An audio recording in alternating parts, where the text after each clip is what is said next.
7 vārdiem var ienākt cilvēkā prieks.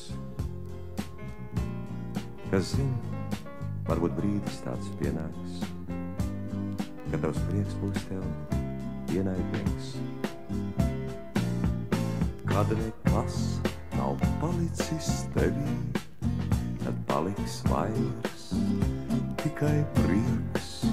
Tas prieks, kas dzimst pats no sevis, tas prieks, kas tavs ienaidnieks. Kad nekas nav palicis tevī, tad paliks vairs tikai prieks. Tas prieks, kas dzimst pats no sevis, tas prieks, kas tavs ienaidnieks.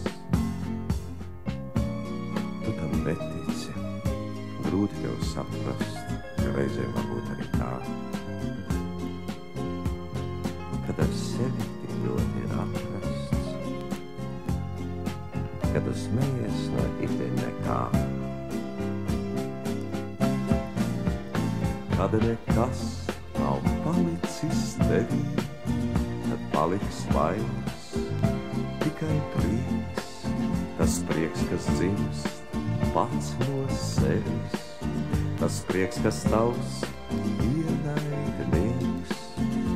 Kad nekas nav palicis tevī, tad paliks vairs tikai prieks. Tas prieks, kas dzimst pats no sevis, tas prieks, kas tavs ienaidnieks. Kad tu esi ne nabaks, ne bagāts, un nezini, laimīgs vai ne, tad tu smejies, jo tā laikam labāk nekā vaimanā nevaimē. Kad nekas nav palicis tevī, tad paliks vairs tikai prieks.